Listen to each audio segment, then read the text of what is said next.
Hi everyone, and welcome to today's card creation for the Craftie Cafe Design Team. We're going to be using the same Avery Elle stamp set from the last video a couple of weeks ago. I'm showing you another versatile way to use it. So we're going to be using a range of Distress Oxide inks and watercolor panels here, and then we're also going to be building the cups and saucers throughout 3 cards. So what I'm going to do is I'm actually going to show you first the Distress Oxide ink blending. So I'm going to use a range of colors. So I've started off here with cracked pistachio, and I've got some salty ocean, or no, broken china. Do apologize. And I just wanted these 2 color combinations going heavy-handed on the side panels and then very light with a white in the middle, just to show that it is kind of blended, but still wanted to have that white element in there. Now each panel I'm going to distress spray and gently spray to create that little splatter effect. So I actually only just squeeze the trigger with just slightly to add the big droplets as well.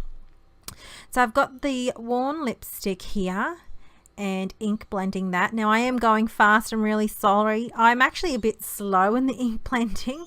I find the watercolor panels tend to soak up the Distress Oxide ink, so I just wanted to make sure I worked on the blend that I wanted to get.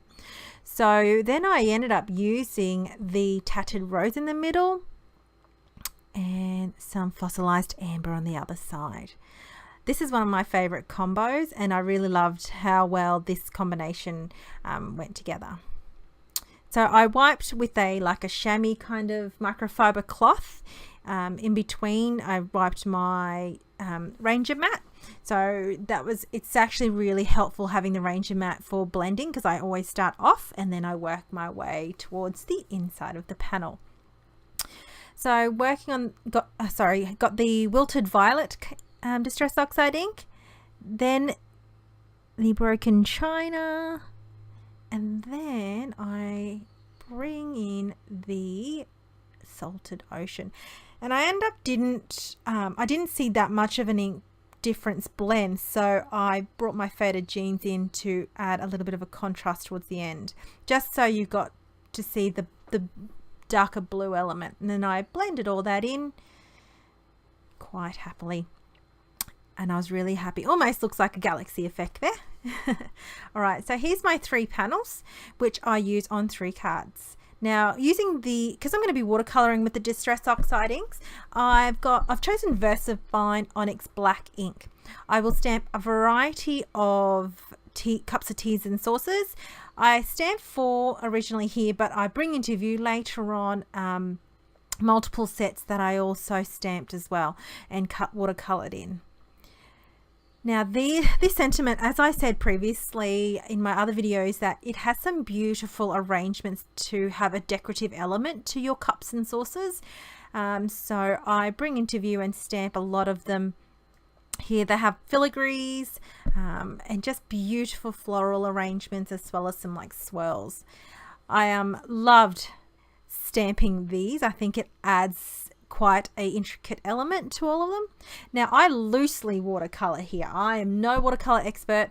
I just kind of very randomly, I suppose, sticking to the color theme of what the panels were, the blended panels were, but I'm just really just coloring into my leisure. I really had no kind of idea in mind, but I did want to have 2 colors on each cup of the colors that were according to the panel, just to kind of coordinate and match. If I felt like there was any excess color, I just picked it up with that microfiber cloth, and you can see here I'm actually just happily watercoloring in all of these in. Then I work, so that was my pistachio and my salty ocean, and then I clean the block every time, just so I can have almost like a clear palette.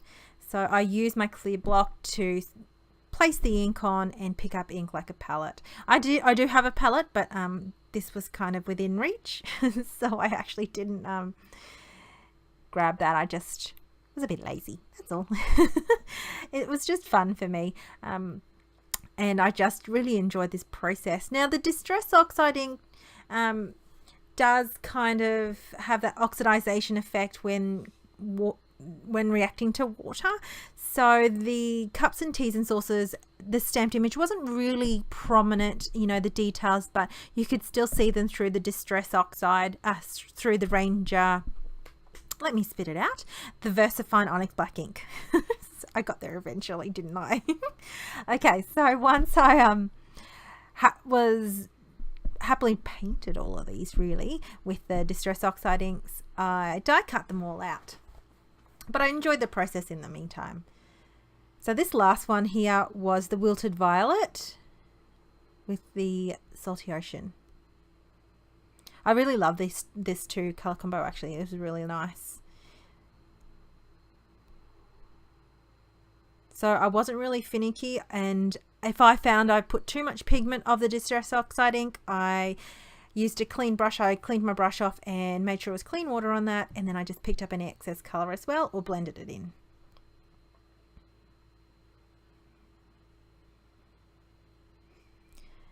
So I create many of these, which I'll bring into view in 2 seconds, which I then die cut out.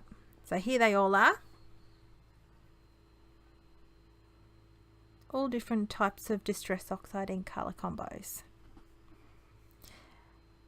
Now to secure these down, I use some washi tape, and I just place 2 on either side of these every time I wheel them through the Sizzix Big Shot. I'm yet to get myself a Gemini. Who out there's got one of those?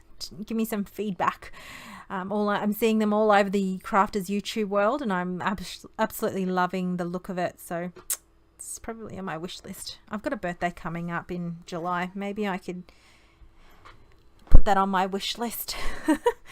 All right, so once all these are die cut out, I fiddle around with them all with each card. I thought I was going to do like a messy kind of look, and the OCD side of me crept on in and I made it all straight.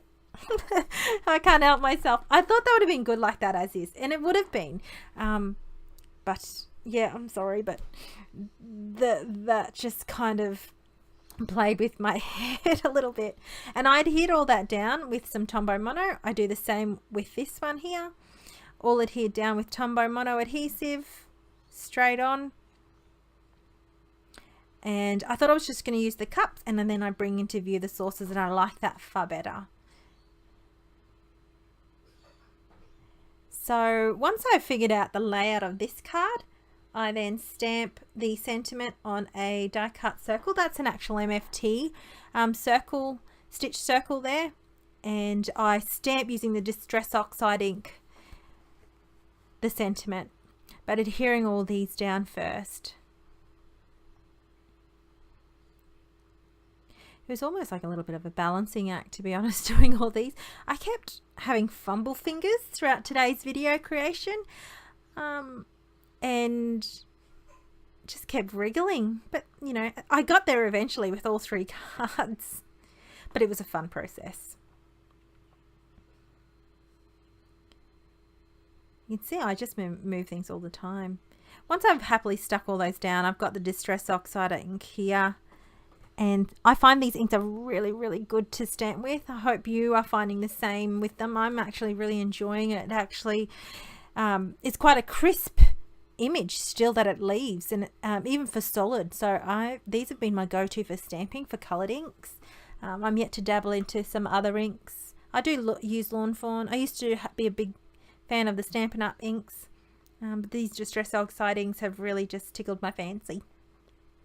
Now I will adhere this sentiment down with some foam adhesive, and then start working on the next card. I've got some foam squares, all from Craftie Cafe, and these ones were from Couture Creations.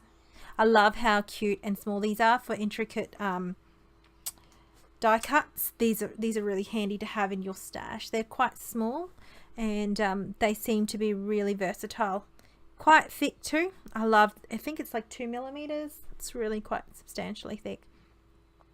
and helps to pop off your sentiments or anything else. So here's the 3 card creations. One's on a diagonal, one's straight down on the left hand side. I've stamped the sentiment on the middle there and on the side, and that pink one was on the inside of the card. So all something different, all something fun, and I hope you enjoyed today's card creations. Here's some photos of close up of the cards, and I hope you enjoy. Thanks for watching. Don't forget to leave a comment and subscribe, and also visit me on all my social media platforms. See you later.